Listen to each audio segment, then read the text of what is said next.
This is Talk Business and Politics with Roby Brock. Welcome to today's Talk Business and Politics Daily. Today, I am going to hand things off to Paul Gatling with our sister publication, the Northwest Arkansas Business Journal. He sat down with Kane Webb from the Arkansas Department of Parks and Tourism recently. Here's excerpts of their conversation. Let's talk tourism. We're halfway through the year. We You know, it's travel and vacation season now. Give us kind of a report card on the tourism industry in the state so far this year. Yeah, we track it pretty closely through our 2% tourism tax, which is effectively a heads and beds tax. If you stay in a hotel, you're going to pay it. If you go to an attraction, you're going to pay it, marina, that type of thing. So it allows us to really track activity, especially out-of-state visitors or those who are out of their area and spending the night. And the 2% numbers year over year have been on the increase the last 3 or 4 years. The last 2 years, they've been record revenue. And it looks like we're going to surpass it again this year. The most recent numbers we had were through April, and we're up about 4.4% over a year ago.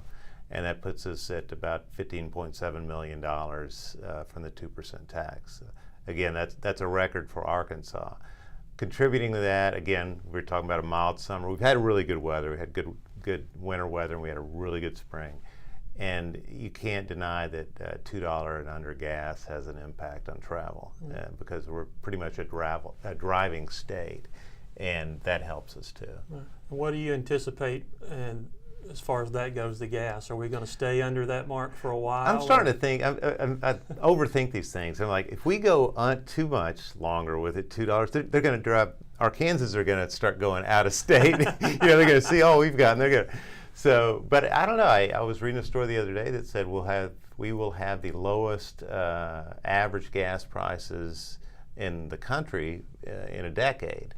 And with the advent of the Tesla and the hybrid and the electric cars and the technology, I think we're not going to, knock wood, this isn't wood, but we're going to keep it pretty low for a while, I hope. So that helps Arkansas.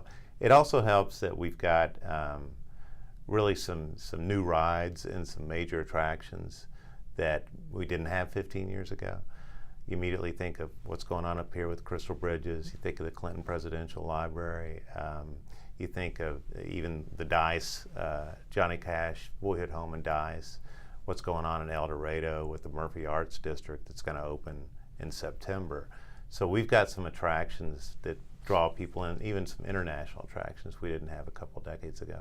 Right, and all of those new rides you mentioned are certainly driving the growth. How do you drive more growth? How do you bring more visitors to the state? What are some areas of development that you're focusing on? We like to say data drives our decisions, so we're actually increasing our budget for research to make sure we're going in the right direction with things. But lately it has been wheels. It's been motorcycles and bikes, cycling, especially mountain biking in this neck of the woods.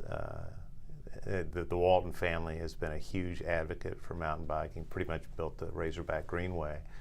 And we're starting to see more and more people come to Arkansas just for our trails. Our trails in our state parks are our #1 attraction. I think 22 of them now have mountain biking trails. We're adding more because they make great hiking trails, even if you don't want to mountain bike. Right. We've got this diverse topography and terrain in Arkansas that's perfect for any kind of mountain biking. You can be up here and be in the hills. You can go down to the Delta and ride a gravel grinder in the Delta Heritage Trail. You can go south. You can go Southwest Trail in development, Hot Springs to Little Rock, and see all kinds of stuff. So we have a diversity here that other states may not have.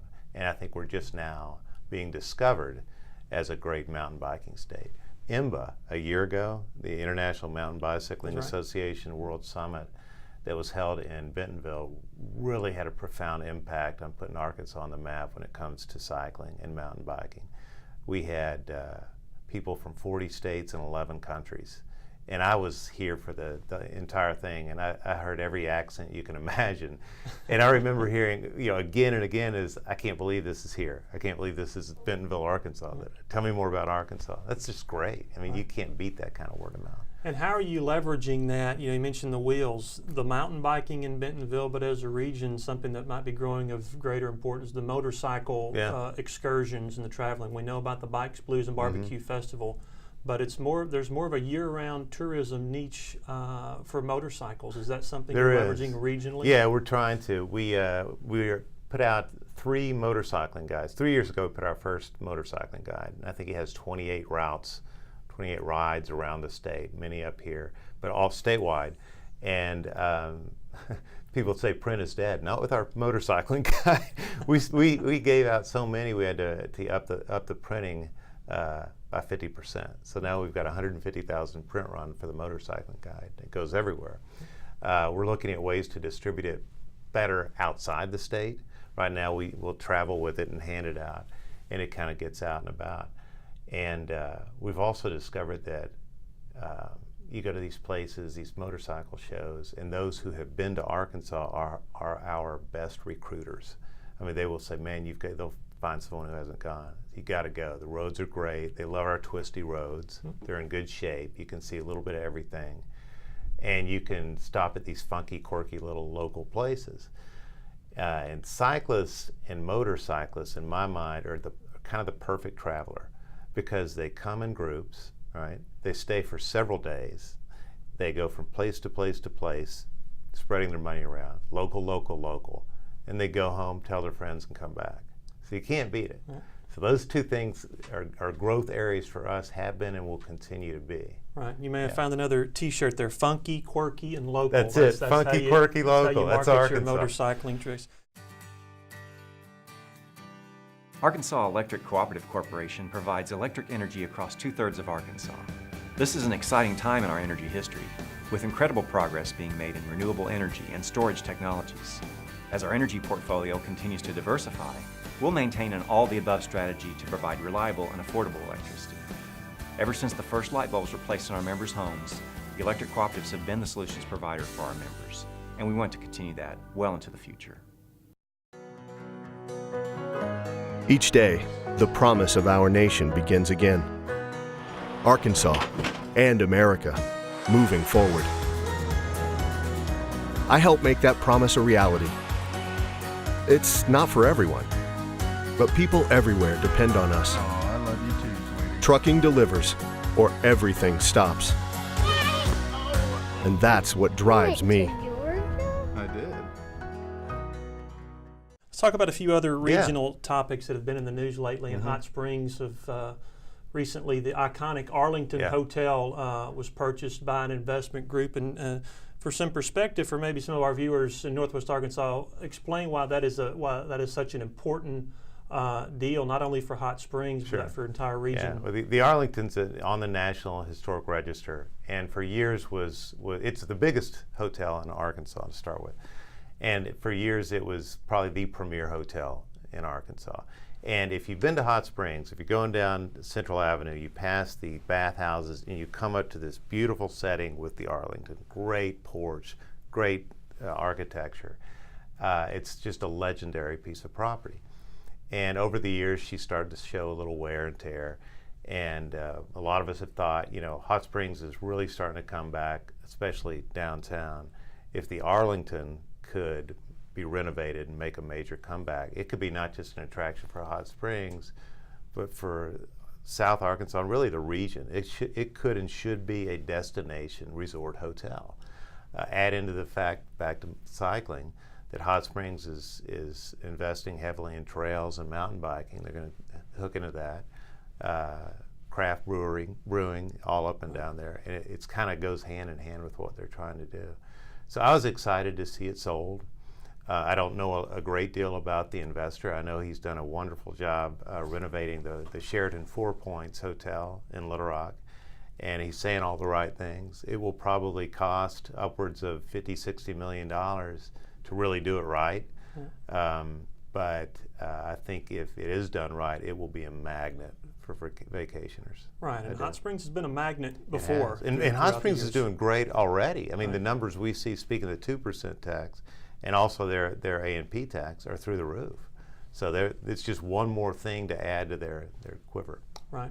Up to Little Rock, UALR, football, War How about Memorial that, Stadium, and it could be a possibility in the future. And for those who don't know, the stadium's governing body now falls under the Parks and Tourism umbrella. So this is a tourism issue. what for the chancellor said he likes to see data. He's looking for some data-driven analysis. So what can he be shown that says this is either a viable or non-viable idea to bring football to ULR? I think. Well, let me back up first. Yeah, the governor moved War Memorial Stadium under the Parks and Tourism Department in, I think, late February, early March. So we've had it under our auspices for about 4 months now. A couple of months ago, student council at ULR did a petition drive for a football team, and they got more than 1,000 signatures, and it kind of got the attention of both Andrew Rogerson, the chancellor, and Chase Conk, the athletic director. And I think it's always been kind of percolating in the back of everyone's mind in Little Rock. You know, ULR is a big school, a lot of students. It's one of the biggest Division 1A schools that doesn't have a football team. And you're seeing more and more of these universities like UTSA, Georgia State, adding football programs, UAB, which dropped it and then added it back because it is a revenue producer. And not only that, it's an attraction for students to go there. It just helps the community, the academic community at large, as well as the community itself. So I think there's always been interest in seeing if one could be supported at Little Rock. I think the feasibility study, and we're just now launching on that. I mean, the announcement this week was for an RFP for the feasibility study. So it's like barely a baby step down the road.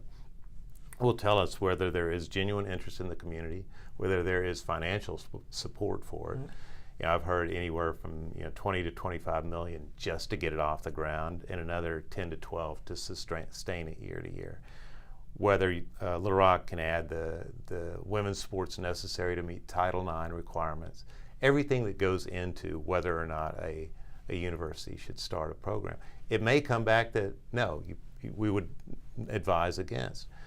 Wichita State went through this recently. You know, they used to have a football program years and years ago, and they got the feasibility study back and decided not to pursue it. So I think I applaud the chancellor and Chase for, let's look at the numbers first. Let's get the hard data. Let's see if the community, the city, and the school can support this, and then decide whether to move forward. And one of the reasons to do this is, less than about 3 miles away, you've got a stadium. You got a War Memorial Stadium, 53,000 seats, and it's in good shape. And it'd be a perfect match. Right. So the fact that you don't have to build a facility like that is a nice first step in itself. So outside of ULR possibly starting a football team, go back to February when the governor did sign the legislation to bring the stadium under the Parks and Tourism. What sort of things have you guys talked about to maybe utilize the facility more? You say it's in great shape. It is. The It's Razorback in very games, good shape. as people know, are dwindling. Yeah. What are some of the ways it could be used? Yeah, physically it's in excellent shape, and that's a credit to Jerry Cohen, who's the stadium manager and has been for a while. He kind of grew up there. Jerry was a ball boy way back in the day when Houston Nutt was a ball boy. Tells you how his history with War Memorial. Kevin Kraft, the War Memorial Stadium Commission chairman, he's still the chairman, has done a terrific job, and his predecessor also did a great job in building the press box, adding amenities, and just making it about as nice of a 53,000 seat stadium as you can find. So we were charged with trying to find more uses for it, with or without a Razorback future. We hope there is a Razorback future there, but if not, we still have a great facility in a great location. It's in Midtown Little Rock. It's in the middle of a park. Thousands of people go by it every day. So it is an asset. We immediately embarked on our own feasibility study, put up an RFP, and came back, and the winning bidder was a group called Convention Sports and Leisure out of Frisco, Texas. They are associated with the Dallas Cowboys. They've done this all over the world. They've done Cotton Bowl. They've done work on Reynolds Razorback Stadium up here. They came up and met with us for the first time this week to kind of get that thing going, take a look at the facility, talk to the stakeholders, and see what options are there for uses of the stadium beyond football, including concerts, other events, craft festivals, whatever it may be, something that can be an attraction almost all the time. instead of just for a football game. So that'll be about 4 months, 4 or 5 months, and we'll have the results of that, and we'll again let data drive our decisions with it. Right. And staying in Little Rock, some other headlines recently have trended a bit towards some not so good news with the gun violence, and it's been on the front page of the news recently. That certainly can't help the tourism brand of the state. You're from Little Rock. You grew up in Little Rock. Yeah, grew up in Little Rock. Is this gun issue and the perception of Little Rock, is that becoming a statewide tourism issue? Well, not yet, but we haven't seen the numbers come in. It's been so soon since the shooting at the nightclub. But you're right. That's not a good image, and we have an issue there. And I think our leaders fully grasp that there is a problem in Little Rock. That's why the governor has gotten involved. That's why the mayor stepped up, and it has to be dealt with. And number one priority beyond tourism or anything else is making Little Rock as safe as it can be. So yeah, you don't want to have that kind of headline anytime. But Little Rock has weathered this kind of thing before. Back in the 90s, we had a gang problem, got through it, got crime down. We've seen a lot of development in Little Rock. We've seen a lot of development lately in Little Rock.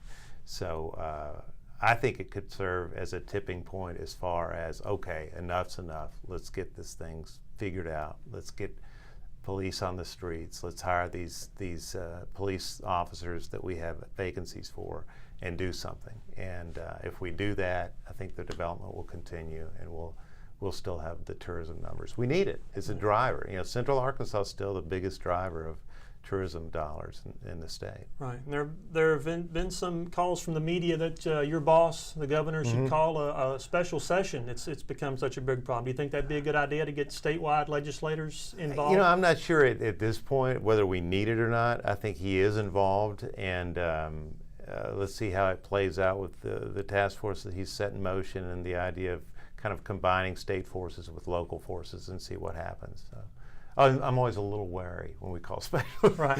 For one, I can't park. It just gets really really crowded on the Capitol. But let's see how he does. He's got a huge background, obviously, in this area. He was head of DEA, Homeland Security. He was a prosecuting attorney. The governor knows what he's doing in this area. That's Paul Gatling from the Northwest Arkansas Business Journal with Arkansas Department of Parks and Tourism Director Kane Webb. You can catch more of their interview at talkbusiness.net. Thanks so much for tuning in. We'll see you next time.